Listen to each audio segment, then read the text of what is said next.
Welcome to FinFolk Podcast, the show that will give you new ideas about money, financial planning, investments, and growth hacking in a fun way. Aku nggak mau gegabah juga gitu loh, karena aku masih kurang. Jadi kan kita kan sama-sama nikah, Gen Z milenial gitu kan. Nah, itu salah satu cara aku hedging atau melindungi nilai aset cryptocurrency yang aku punya. Ini aku ngomongin sedikit atau ngebahas sedikit soal. halo folks, welcome back to FinFolk Podcast bareng gue Gwen lagi. Nah, hari ini formatnya agak beda ya. Kalau dilihat tidak ada pembicara di samping saya, tapi pembicaranya ada di dalam Zoom.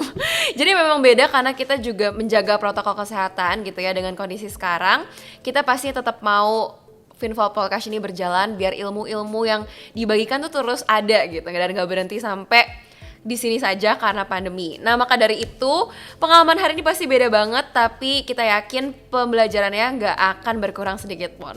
Nah, hari ini kita akan bahas sesuatu yang lagi panas-panasnya nih. Kalau penonton FinFolk Podcast atau Fox kalian pasti sering lihat kan yang namanya crypto NFT di seputaran sosial media. Instagram, Twitter, atau bahkan yang masih main Facebook pasti juga mungkin sempat lihat ya yang ada berbau kripto dan NFT ini. Mungkin ada yang paling tahu gitu tentang fenomena Gosali yang jual selfie-nya sampai bisa dapat jutaan dan bahkan sampai miliaran rupiah. Nah, maka dari itu kita kan pengen tahu lebih lanjut nih tentang kripto, tentang NFT, dan denger-dengar bahkan sekarang sertifikat rumah pun bisa dibeli dalam bentuk NFT. Pokoknya semua mata lagi memandang ke industri ini nih. Nah, makanya hari ini gue mau ngobrol sama suhunya langsung. Langsung aja kita sapa. Hai Bro Ilham. Thank you for your time. Apa kabar nih? Halo Kak Gwen. Baik. Kak Gwen sendiri gimana nih kabarnya? Baik sih, sehat-sehat. Kak Ilham, Ya. boleh kenalin diri nggak nih? Mungkin biar pada kenal gitu kan. Boleh. Ya, halo teman-teman. Kenalin gue Ilham, community spesialis dari Pintu. Terus gue udah terjun di kripto itu dari tahun 2018. Ya gitu kurang lebih. Oh, oke.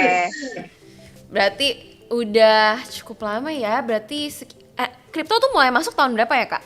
Mulai menjadi bahan pembicaraan, orang mulai aware di tahun-tahun segitu juga. Kalau kripto itu awal mulanya muncul itu kalau nggak salah di tahun 2009 atau 2010 gitu ya, pertama kali Bitcoin muncul.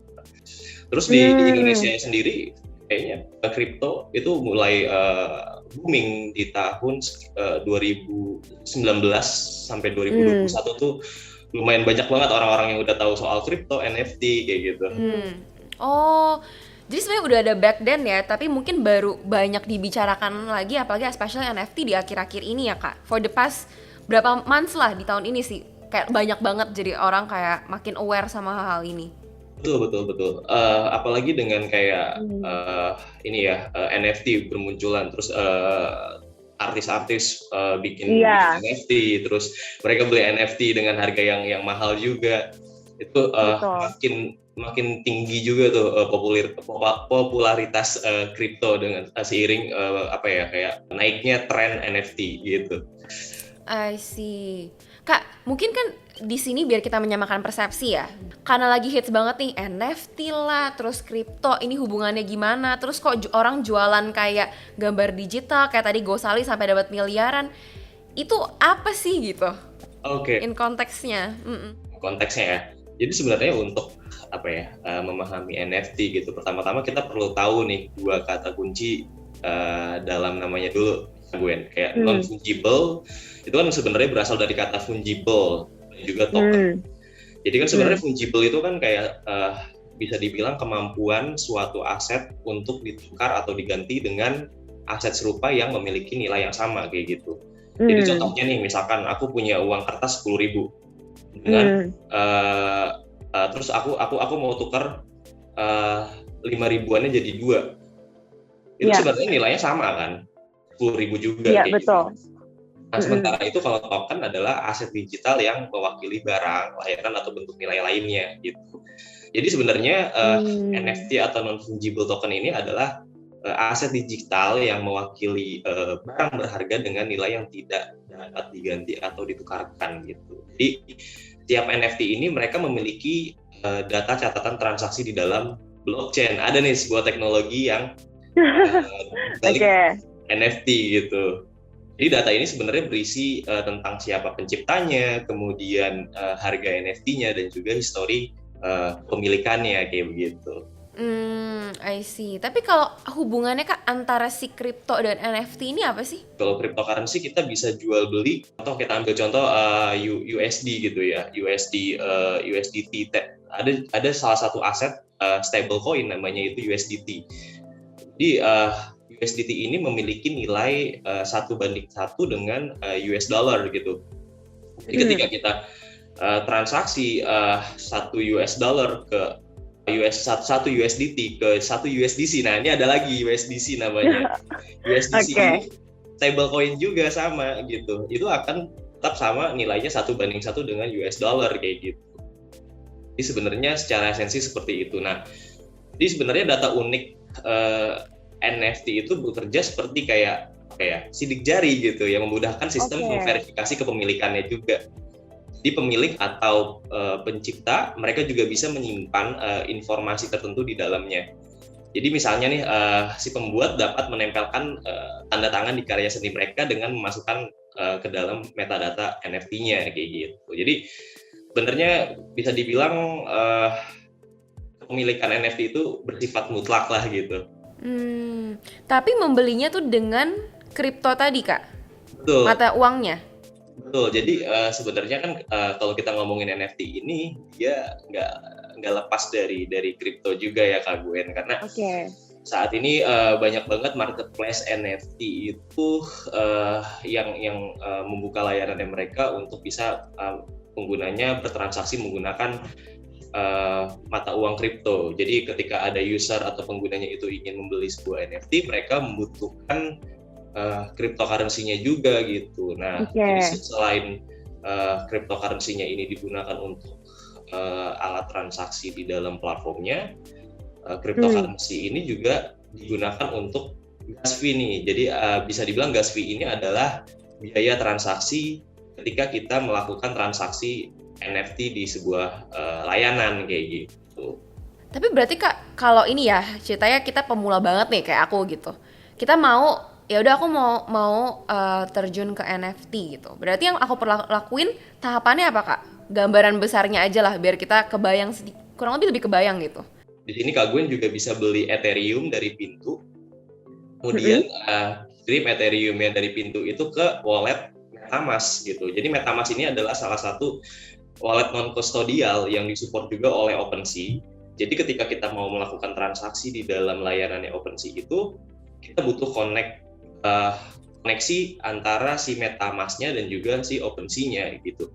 Nah, jadi ketika kita mau melakukan transaksi, nanti setelah tadi Kak Gwen kirim Ethereum-nya dari Pintu, itu nanti akan masuk ke wallet MetaMask, dan ketika dari MetaMask itu Kak Gwen udah bisa langsung transaksi NFT di OpenSea kayak gitu. Oke. Wah, ini benar-benar ini kayak perlu kelas one on sendiri teman-teman ya. Kayak mau mendalami NFT dan cara mainnya gitu. Tapi itu kurang lebih hubungan antara kripto dan NFT gitu kan. Nah, Kak, kalau misalkan yang aku pribadi lihat ya gitu kan. Di zaman sekarang ini termasuk aku sendiri sih sebenarnya jujur pengen gitu invest di kayak kripto, NFT, tapi aku nggak mau gegabah juga gitu loh, karena aku masih kurang tahu tentang dunia ini gitu kan. Aku jadi bingung juga, maksudnya sebenarnya perlu diinvest di awal-awal tuh kayak gimana sih gitu. Jadi kan kita kan sama-sama nih Kak, Gen Z milenial gitu kan. Nah gimana sih kalau bisa milih, Kakak kan udah main lebih lama nih.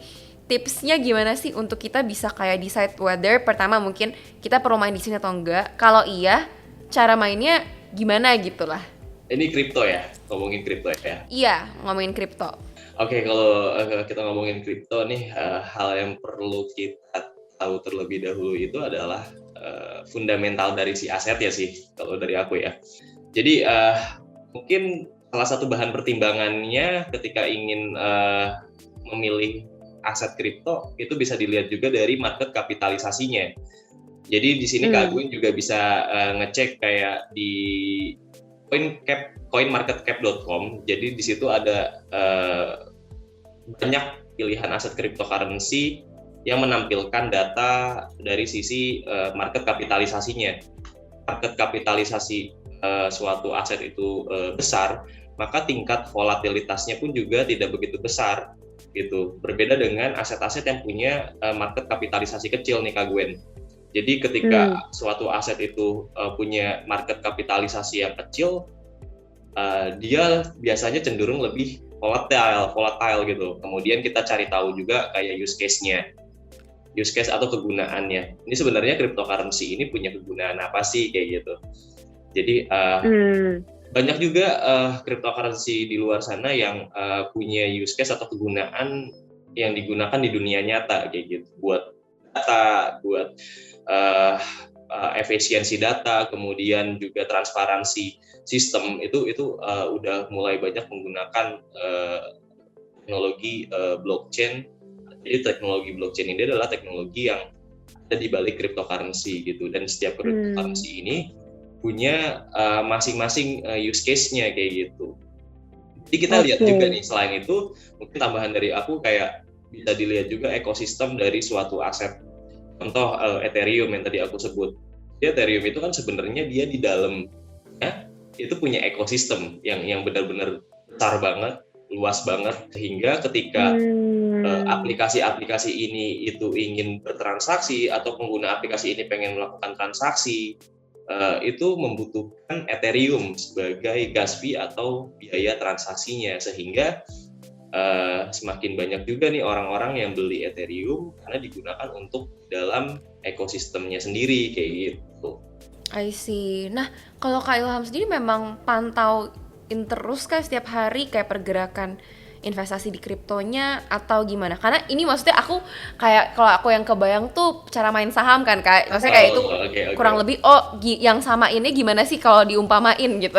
Oh iya. Nah ini nih mungkin ya kalau aku kayak ya udah beli aja. Contohnya kayak beli di pintu, beli aset di pintu. Aku ngelihat juga nih yang pertama use case dari asetnya, kemudian ngelihat juga pergerakan harganya, tapi ya nggak yang selalu mantengin gitu. Jadi kayak ketika udah beli ya udah disimpan aja di wallet pintu gitu. Jadi sebenarnya emang balik lagi ke tujuannya masing-masing sih. Kalau misalkan emang buat di hold jangka panjang, ya udah beli terus tinggal aja gitu. Kan banyak banget ya Kak Gwen, jenis-jenisnya ada yang trading harian, terus ada juga yang betul. Trading jangka panjang, investasi pendek, jangka panjang juga kayak gitu. Nah, aku ini masuknya bisa dibilang investor yang buat simpan cryptocurrency ini untuk jangka panjang. Jadi tidak terlalu memperhatikan harganya banget gitu. Iya. Jadi kayak ya udahlah kita simpan aja karena aku yakin gitu atau percaya sama si project cryptocurrency-nya kayak gitu. I see. Kak, mungkin kalau mau ulik dikit aja. Kita tuh sebenarnya kalau di cryptocurrency tuh beli apanya sih? Kalau misalkan kita di saham kan kita jelas nih ada kayak bentuk perusahaannya, kayak kita invest di sana, dia profit seperti apa, nanti kita juga bisa dapat seiring perkembangan perjalanan si bisnis dia. Kalau di kripto, karena kan ada yang pernah bilang itu sangat volatile karena kita sebenarnya nggak lihat bentuknya kayak atau apa. Nah itu gimana tuh Kak? Iya. Penjelasan untuk itu. Jadi kan sebenarnya cryptocurrency itu kan aset digital ya, yang emang benar-benar ada bentuk fisiknya gitu. Tetapi dari aset digital ini itu punya kegunaan yang bisa dirasakan di dunia nyata juga sebenarnya. Gitu. Jadi balik lagi juga kayak ke use case di aset cryptocurrency-nya. Jadi ada juga kayak aset-aset yang punya use case itu membuat sebuah sistem di rumah sakit menjadi jauh lebih efisien dan juga transparansi kayak gitu. Itu kan bisa kita rasakan ya di dunia nyata manfaatnya kayak gitu. Nah, ketika kita melakukan pembelian aset cryptocurrency itu kita mendapatkan aset digital yang kita simpan di dalam wallet kayak gitu. Sama seperti kayak e-wallet yang ada di Indonesia nih pada umumnya. Ketika kita top up, kita dapat saldo dalam bentuk digital juga, dan kita bisa transaksi juga di situ. Cryptocurrency sendiri itu kayak mau jual beli tuh kapan aja bisa sebenarnya gitu. Ketika kayak kita nggak ada waktunya ya? nggak Gak ada ada jam-jam ya? gitu. Beda kan kayak I see, betul. Ada jam buka, jam tutup. betul. Kalau di cryptocurrency nggak ada. Jadi 24 jam bisa transaksi, kayak mau beli kapan aja juga bisa, jual kapan aja juga bisa gitu. Ketika kita I udah, see. oh ini udah kelihatan cuan nih, Iya, mau iya. dijual, itu bisa juga langsung dijual, terus Oke, keuntungannya oke. di Bitcoin lagi juga bisa, atau disimpan atau ditarik juga bisa ke rekening bank kayak gitu. Oke, oke. Nah, Kak, tapi kan kalau di dalam dunia investasi ini gitu kan, let's say orang-orang pemula gitu, atau enggak orang-orang, aduh, pengen langsung main, kayaknya untungnya gede nih dengar-dengar dari orang. Ya, Pernah dengar nggak, Kak? Mungkin bisa share ke kita any study case yang dia beli kripto gitu ya. Mungkin ini lebih ke kripto sih. ya. Terus, wah jadi rugi besar nih gitu. Hmm, Ada contohnya nggak, Kak? Dan kayak gitu cara menghindarinya gimana gitu? oke. Kita ngelihat nih siapa tim pengembangnya, seberapa besar kredibilitas dari tim pengembangnya, kemudian eh, kita lihat juga white paper aset kriptonya. Nah, buat yang belum tahu white paper itu apa, jadi white paper itu adalah dokumen yang berisi informasi tentang project cryptocurrency gitu, kayak fungsinya, kemudian teknologi yang digunakan kayak gitu. Dan kalau misalkan kita ngomongin kerugian investasi di kripto, ya itu sebenarnya banyak terjadi di orang-orang awam yang baru terjun, yang mereka teriming-iming ini keuntungan gitu. Mungkin aku bisa ambil contoh juga kayak ada salah satu kasus ini ya, cryptocurrency yang namanya games apa ya? Uh, ya Apa tuh, Kak? film-film itu ya, film-film Oh, yang kayaknya pakai token apa pakai apa? Pakai apa? Pakai apa? film yang pakai topeng yang di Korea itu. Oh, oh iya, aku sempat inget tuh, ada yang kena banyak Squid Game kan? Ya, Squid Game. Iya, betul, Iya, token iya, iya, Squid gimana Game. gimana tau? Nah, iya, itu ada namanya token Squid Game. Jadi banyak banget orang-orang yang apa ya, beli aset tersebut, Iya. dan pada saat itu harga Squid Game kan, harga token Squid Lagi, Game naik terus. Terus betul. pada saat itu juga akhirnya mungkin banyak orang-orang yang melakukan penjualan aset si Squid Game ya gitu, sehingga Iya. yang tadinya harga si Squid Game itu dari ratusan atau ribuan dolar itu jadi Hmm. nol. Gitu. Iya, iya. Itu parah banget sih. Jadi sebenarnya hal yang perlu kita perhatikan juga bahwa investasi di cryptocurrency ini ya sebenarnya resikonya besar, tapi kita bisa hindari juga gitu dengan melihat kredibilitas dari si pengembangnya. Contohnya itu kayak Iya, iya. Squid Game tadi gitu. Iya, benar-benar.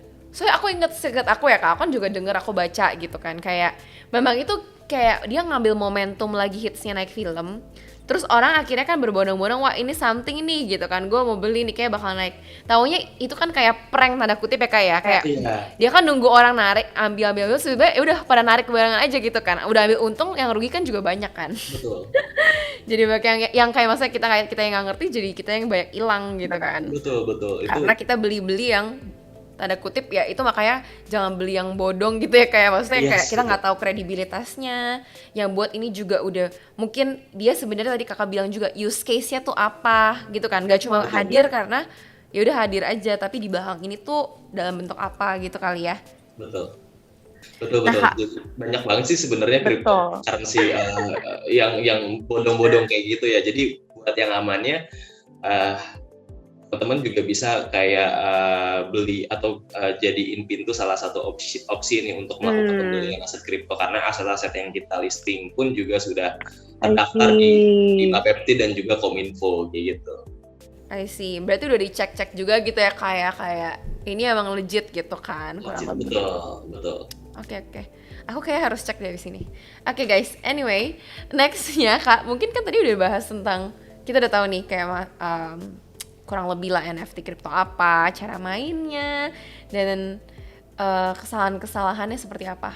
Tapi Kak, kalau abis cabut dari sini, gue mau langsung main deh gitu kan. Nah, apa aja sih mungkin cara-caranya nih untuk kita bisa cuan gitu ya, teknik-tekniknya. Kalau misalkan kadang di saham kan orang kayak ada gambar garis apa lah, lihat apa aja gitu-gitu kan. Nah kalau di sini udah nih udah tahu deh kalau lebih sekarang mau main gitu. Apa aja sih dasar-dasar deh gitu Kak, yang Kak Ilham juga awal-awal terapin dan sampai sekarang masih Kak Ilham pegang gitu. Oh iya iya iya.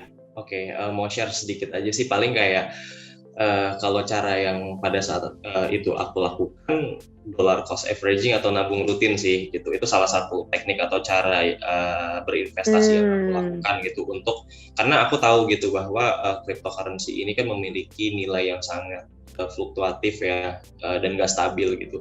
Jadi dengan cara nabung rutin ini atau dollar cost averaging itu bisa meminimalisir resiko atas fluktuatif harga yang ada gitu. Selain itu ada juga staking. Jadi kalau staking itu kayak salah satu feature yang memungkinkan pengguna untuk bisa mendapatkan imbalan dengan mengunci aset kripto mereka kayak gitu. Terus selain itu ada juga earn ya atau nabung. Sama juga kayak staking. Jadi kalau earn ini pengguna bisa pakai atau Kak Gwen juga bisa pakai dengan cara menyimpan aset kriptonya, kemudian bisa dapat sejumlah bunga dari aset yang disimpan tersebut gitu. Jadi biasanya semakin banyak aset yang disimpan, makin banyak juga perolehan bunga yang didapat kayak gitu. Earn ataupun staking itu salah satu cara aku hedging atau melindungi nilai aset cryptocurrency yang aku punya kayak gitu. Karena ini aku ngomongin sedikit atau ngebahas sedikit soal pintu nih Kak Gwen. Jadi di pintu itu juga ada PTU staking ya. Jadi buat teman-teman di sini yang mungkin nge-hold atau beli PTU token, teman-teman itu bisa mendapatkan komisi referral sampai 35% kayak gitu. Di program referral pintu ini kan bisa dibilang udah banyak banget ya keuntungannya ya buat pengguna pintu yang ingin mendapatkan komisi gitu dengan cara mengundang kenalan mereka untuk bergabung menjadi pengguna pintu kayak gitu.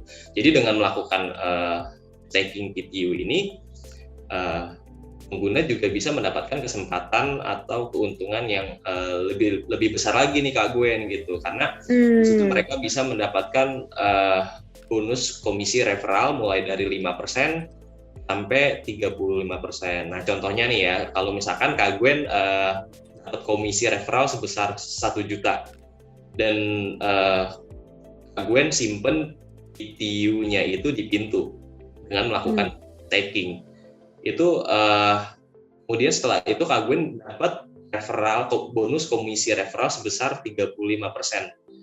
Jadi total komisi yang Kak Gwen dapat itu sekitar 1.350.000 atau sebesar 35% gitu. Jadi semakin besar aset yang disimpan, bonus komisi referral yang bisa kita dapatkan pun juga semakin besar kayak gitu. Jadi selain bonus komisi referral, ada juga kayak gratis kirim aset, gratis biaya kirim aset kayak Bitcoin, Ethereum ataupun ERC20 ke dompet selain pintu. Tapi ini masih coming soon. Nah, kalau kita ngomongin atau ngebahas pintu earn nih, selain itu pintu earn juga biasanya buat pengguna yang menyimpan aset mereka, itu mereka bisa mendapatkan bunga yang dibayar tiap jamnya kayak gitu. Jadi aku juga pakai pintu earn ini untuk hedging lah kayak gitu. Jadi ketika harga aset cryptocurrency yang lain lagi floating, kemudian naik turunnya lagi nggak jelas, aku biasanya simpen aset stablecoin. Jadi ada juga stablecoin yang tadi aku udah sebutin di awal kayak USDC sama USDT. Itu aku simpen, kemudian aku bisa dapat bunga yang dibayarkan tiap jamnya. Dan saat ini bisa dibilang bunganya itu lumayan besar ya untuk USDT dan USDC, itu bunganya sekitar 15% kayak gitu. I see. Oke, menarik sih. Mungkin Kak cuma satu yang aku mau clarify. Tadi tuh kalau staking itu ngunci aset, tadi Kakak sempat bilang kalau aku catat. Betul. Itu gimana sih Kak maksudnya? Ngunci aset?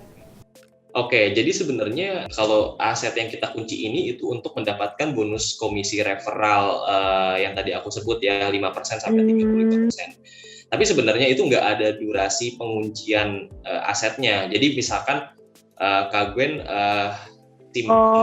aset atau di PTU staking, itu proses unstake-nya pun juga nggak membutuhkan waktu yang lama kayak di platform-platform lain gitu. Jadi kalau di Pintu sendiri itu proses unstake-nya itu selama 7 hari gitu.